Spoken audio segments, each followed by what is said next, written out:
আজকে এসেছি ক্রিসের যেখানটার বাড়ি ও ড্রয়িং করতে একটা ব্লাউজের ডিজাইন এটা। নমস্কার বন্ধুরা, সবাইকে জানাই সোনাই লাইফস্টাইল অ্যান্ড ক্রিয়েশনের আরও একটি নতুন ব্লগে স্বাগত। আজকের দিনটা ছিল বৃহস্পতিবার। ক্রিসকে এখন স্কুল থেকে নিয়ে বাড়ি ফিরছি। আজকে ওকে স্কুলে টিফিন দিয়েছিলাম আপেল আর কলা। ওর এত কলাটা ভালো লেগেছে, তাই ফেরার পথে বলল, মামা আমি আবারও কলা খাবো বাড়ি ফিরে।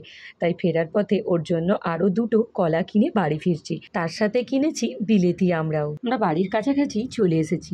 বাড়ি ফিরে আমি বসে পড়েছি সেলাই। এখন সেলাই করছি একটা ব্লাউজ। এই লটকানটা বানাচ্ছি আমার একটা অফ হোয়াইট কালারের শাড়ি, তার ব্লাউজটাও অফ হোয়াইট কালার, তাই সেই রকম বানাচ্ছি। এই ব্লাউজ পিসটা অনেকটা বড় ছিল, তাই এত সুন্দর একটা লটকান করা যাচ্ছে। এটা একটু বেশি কাপড় লাগে, দেখতে পেলেন। ফার্স্টে আমি যেরকম ডোরিটা বানাই সেটা বানিয়ে নিয়েছি। এরপর যে ফ্লাওয়ার ডিজাইনের লটকানটা বানাবো, ফ্লাওয়ারের জন্য কাপড় কেটে নিয়েছি। এখানে দুটো লটকানের জন্য 4টে ফ্লাওয়ার বানাতে হয়েছে, আর দুটো পটলি বানিয়ে নিয়েছি। পটলি ওই বেশি কিছু লাগে না, ডরিটা মিডিলে রেখে দিতে হয়। একটা স্কোয়ার সাইজ কাপড় রেখে তার মধ্যে ছোট ছোট কাপড় ঢুকিয়ে আর ওটাকে বেঁধে নিলেই পটলি হয়ে যায়। এইভাবে বেঁধে আমি আমার ওটাকে শক্ত করার জন্য মেশিনে আবার সেলাই দিয়ে নিয়েছি। এবার সুন্দর করে একটা গোল্ডেন কাপড় দিয়ে ওটার উপরে আবার র্যাপ করে দিয়েছি যাতে ওটা না দেখা যায়। এরপর দুটো ফ্লাওয়ার নিয়ে আর ওই লটকানের দড়ির ওপরে দিয়ে দিয়েছি। দেওয়ার পর দেখুন বন্ধুরা, দেখতে কত সুন্দর হয়েছে। এই শাড়িটাও যেহেতু আমার হোয়াইট আর ব্লাউজটা হোয়াইট, তাই আমি লটকানটা পুরোটা হোয়াইট রেখেছি, না হলে গোল্ডেন দিলেও ভালো লাগতো এখানে। চলো বন্ধুরা, আমার ব্লাউজটাও বানানো হয়ে গিয়েছে। এবার ব্লাউজটা কেমন হয়েছে সেটাই তোমাদের সাথে শেয়ার করি। এটা আছে প্রিন্সেস কাটে, এর নেকটা আছে এরকম রাউন্ড নেক, মতি আমি লেস লাগিয়েছি, আর হাতাটা আছে গ্লাস স্লিভসে, আর লেসটা ছিল সেই লেসটাকে আমি এরকম দুটো হাতায় লাগিয়ে দিয়েছি। এবার দেখাই ব্যাক পার্টটা। ব্যাকটা আরও সুন্দর, ব্যাকটাও রেখেছি এরকম ডিপ রাউন্ড নেকে, তাতে এরকম মতি দিয়ে লেস লাগিয়ে দিয়েছি। আর এটা গোটাটাই এরকম সিকোয়েন্স দিয়ে ওয়ার্ক করা আছে। আর লটকানটাও খুব সুন্দর, এটা পরার পরে আরও সুন্দর লাগবে। কেমন হয়েছে বন্ধুরা অবশ্যই কমেন্টসে জানাবেন। আমাদের দুপুরের খাবার খাওয়া হয়ে গিয়েছে, এখন দুজনে আমরা খাবো, তাই একটা বাটিতে আমরা কেটে নিয়েছি। আমি ওদিকে হাত ধুতে গিয়েছি আর ওকে তৎক্ষণ খেতে দিয়েছি। যতক্ষণ ও খাচ্ছে আমার মনে হয় আর খাওয়া হবে না। আসলে ও যেদিন থেকে আমড়াটা খেয়ে খাওয়া শিখেছে, ওরও এত পছন্দ হয়েছে। আমি দেখি আমার থেকে বেশি ওই আমড়া খাই। তো এখন আমি ওকে বলছি, আমার জন্য কিছু থাকবে? ও বলছে, হ্যাঁ তোমার জন্য আঁটিগুলো রেখে দেবো। তাই না? সত্যিই খেতে আমারও ভীষণ ভালো লাগে। আগে তো কিনে খেতাম না, আমাদের গাছ ছিল। এখন এখানে আমি রাস্তায় বা দোকানে দেখতে পেলেই কিনে নিয়ে আসি খাওয়ার জন্য। এই রবিবার বাজারে গিয়েছিলাম, সেখানে কোথাও আমরা দেখতে পাইনি, তাই কিনে আনিনি। আজকে যখন রাস্তায় দেখতে পেলাম, তাই আজকে দেখতে পেয়ে আর লোভ সামলাতে না পেরে বাড়ি নিয়ে চলে এলাম। চলুন, এখন আমি বসে পড়েছি ময়দা মাখবো, কারণ আজকে রাত্রিবেলায় বানাবো পেটাই পরোটা আর চানা পনির। চানাটা তো ভিজিয়েই রেখেছি, আর পনির সকালবেলা ফেরার পথে কিনে নিয়ে এসেছিলাম। আর এখন ময়দাটা মেখে রাখছি।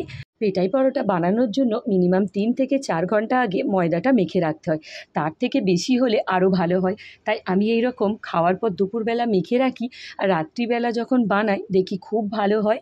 এখন সেই কারণে ময়দাটা মেখে নিলাম। ময়দা তো আমার মাখা হয়ে গিয়েছে, এখন পিসগুলো করে নিচ্ছি। এইভাবে ময়দাতে শুধু লবণ আর জল দিয়ে মেখে নিলেই হবে, কোনো ময়ানের দরকার হয় না।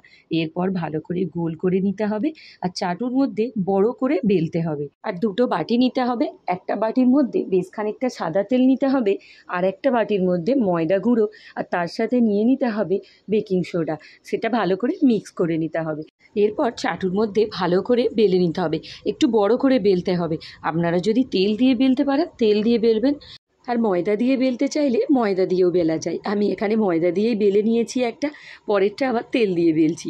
আচ্ছা, এর মধ্যে একটা কাট করে দিলাম, তার মধ্যে অনেকটা তেল দিয়ে দিলাম, দিয়ে এরকম চারদিকে স্প্রেড করে নিতে হবে, এবং ওর মধ্যে ময়দা গুঁড়োটা দিতে হবে, যাতে আমরা দিয়ে দিয়েছিলাম ওই বেকিং সোডা, সেই ময়দাটা দেওয়ার পর চারদিকটা এরকম কর্নার করে করে, আর মাঝখানটা যেন তেল থাকে ওইভাবে চাপা দিয়ে দিতে হবে। দিয়ে এইভাবে সবকটাকে বেলে নেবেন, নেওয়ার পর রেখে দেবেন। অনেকে বড় বড় লেচি করে, বড় বড় হবে পরোটাটা। আমি এখানে একটু ছোট সাইজই করেছি, কারণ আমার চাটুটা খুব একটা বড় নয়, তাই একটু ছোট সাইজের করছি। আপনাদের যদি তাওয়া বা চাটুটা অনেকটা বড় হয়, তাহলে কিন্তু সাইজে অনেক বড় করতে পারেন। আমাদের চাটুটা একটু সাইজে ছোট আছে, তাই আমি একটু ছোট ছোট করে বানাচ্ছি, না হলে এই বেলেন পিঠেটা পুরো বড় করেই বানাতাম। তো চলুন সবকটা এইভাবে বানিয়ে রেখে দিলাম। তারপর এর মধ্যে আর কিছু দেওয়ার দরকার নেই, শুধু চাপা দিয়ে রেখে দেবেন। 3-4 ঘন্টা পর ওটাকে ভালো করে একটু মেখে নিয়ে সবকটাকে নয় একটা একটা পিস মেখে আর ওইভাবে বেলে নিলেই আমাদের রেডি হয়ে যাবে পেটাই পরোটা।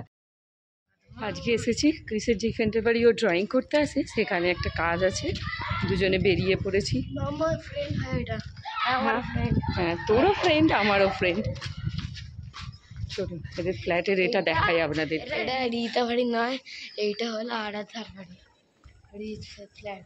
রীতা বাড়ি যাচ্ছি স্কুলে। আয় তার মা ফোনে কথা বলছে, দেখতে পাচ্ছিস আরাধ্যা মা? কই? ওই ভেতর দিয়ে দেখা যাচ্ছে। হ্যাঁ ওই থামো না কেন? সিকনকাটা হ্যাঁ কেন থামে না? থামে না, আমাদের থামতে হবে তো। না জানে তো আমরা আসি। কলিং বেলটা বাজ। হুম,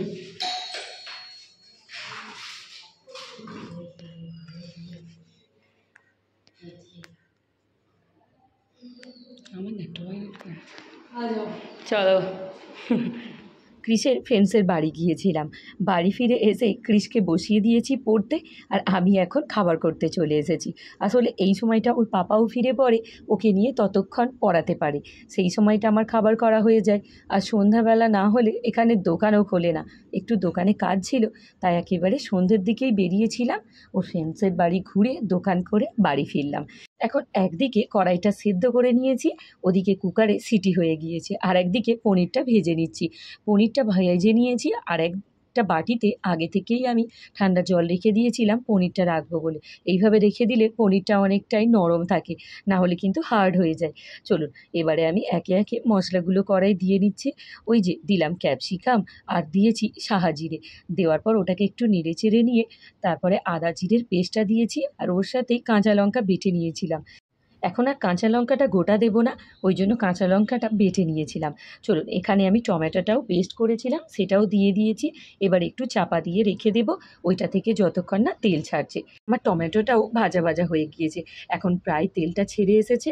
এই অবস্থাতে দিয়ে দিলাম ওই কাজু পোস্ত, আর তার সাথে চারমগজ ছিল খানিকটা, সেটাই দেওয়ার পর ওটাও নেড়ে চেড়ে নিতে, ওটা থেকেও যখন কাঁচা গন্ধটা চলে গেল, এবারে কাশ্মীরি লঙ্কা, ধনে গুঁড়ো, জিরে গুঁড়ো, লবণ আর স্বাদ মতো মিষ্টি দিয়ে দিলাম। সব কিছু দেওয়ার পরে এবারে এটাকে ভালো করে নাড়াচাড়া করে আবারও চাপা দিয়ে দেব, আরও 2-3 মিনিট এরকমভাবে রেখে দেব। তারপর এইটা থেকেও যখন একদম তেলটা বেরিয়ে গিয়েছে আর ওটা একদম গায়ে গায়ে হয়ে গিয়েছে, ঠিক এই পজিশানে আমাকে চানাগুলো দিয়ে দিতে হবে। চানাটা আমি প্রায় 4 থেকে 5টা সিটি দিয়ে নরম করে নিয়েছি, এবং কিছুটা চানা আমি আবার ওই চামচ দিয়ে চেপে চেপে নরম করে দিয়েছি, একদম মানে গলে গিয়েছে যেরকম। ওইটা কেন করে নিলাম, এইটা দিলে গ্রেভিটা অনেকটা ঘন ঘন হয়, আর অনেকেই বলে আলু দিলে নাকি গ্রেভি ঘন হয়, তাহলে আলু দিলে চানার টেস্টটাই পাওয়া যায় না। এটা শুধুই চানা পনির করতে গেলে চানাটাকে এরকম ঠেসে নরম করে দিতে হয়। চলুন যতক্ষণ এদিকে আমার চানাটা হবে, সেই সময় কটা পরোটাও বানিয়ে নিই। বেশি সময় ওদিকে চানা পনিরে লাগবে না, চানা পনির তো যেহেতু আমার সবই সেদ্ধ হয়ে রয়েছে, ওই 7 থেকে 10 মিনিটের মধ্যে রেডি হয়ে যাবে। ওটা নামাবার আগে শুধু ওর মধ্যে দিয়ে দেব বাটার, ধনেপাতা কুচি, আর তার সাথে দেব অল্প একটু গরম মশলা। চলুন এদিকে ততক্ষণ আমার চাটুটাও গরম হয়ে গিয়েছে। অল্প তেল দেবেন, খুব বেশি তেল লাগে না পেটাই পরোটা বানানোর জন্য। আর দেখতে পেলেন আমি চাটুর মধ্যে বড় করে বেলে এখন চাটুর মধ্যে সেটা দিয়ে দিলাম। একদিকটা ভালো মতো হয়ে গেলে অপরের দিকটা উল্টে নেবেন, এইভাবে করতে থাকলে এটা হয়ে যাবে। পেটাই পরোটাটা যেহেতু আমি অনেকক্ষণ ধরে মাখিয়ে রেখেছি, বেশি নরম হবে আর ভালোই ছেড়ে ছেড়ে যাবে। যতটা পারবেন দুপুরবেলা মেখে রেখে রাত্রিবেলা খাবেন। মিনিমাম যদি 5-6 ঘন্টা আমরা এরকম মেখে রেখে দিতে পারি, তাহলে কিন্তু পেটাই পরোটা খুব ভালো হয়। চলুন এইদিকে দেখতে পেলেন আমি লাল লাল হয়ে যেতে ওটাকে নামিয়ে নিলাম, আর আরেকটা যেটা বেলে রেখেছি সেটা এখন চাটুর মধ্যে দিলাম। আর এইটা চাটুতে ততক্ষণ হবে, আমি সেই সময়টা যে পরোটাটা বানিয়ে রেখেছি সেই পরোটাটাকে পিটে পিটে নেব। আজকে যখন পেটাই পরোটা বানাচ্ছি, ক্রিসও বলছে, বাবাও বলছে, ওরা নাকি দুজনেই ভাবছিল কতদিন পেটাই পরোটা খাওয়া হয়নি। যাই হোক, আজকে বাড়িতে বানিয়েছি, ওরা দুজনেই জানতো না, তাই দেখে খুবই খুশি হয়ে গিয়েছে। চলুন এইটা আমি দিয়ে আপনাদেরকে দেখিয়ে দিই কীভাবে আমি পিটে নিচ্ছি। এইভাবে বেলেন পিঠের ওপর পরোটাটা একটু উঁচু করে রাখবেন, আর এই রকম বাড়িটা দিয়ে দুঘা পিটে নিলেই ওটা হয়ে যায়। পারলে হাত দিয়েও পিটতে পারেন, তবে হাত দিয়ে পিটলে হাতটা একটু লাল লাল হয়ে যায় আর বেশি ব্যথা করে, তাই জন্য আমি বাড়িটা দিয়েই পিটলাম। তো চলুন বাকি কোটা ভেজে নিই, আর আজকের ভিডিওটা এখানেই এন্ড করছি। আর ভিডিওটা কেমন লাগলো অবশ্যই কমেন্টসে জানাবেন, আর যদি ভালো লেগে থাকে তো লাইক করে দেবেন। তো টাটা বন্ধুরা, দেখা হচ্ছে নেক্সট ভিডিওয়।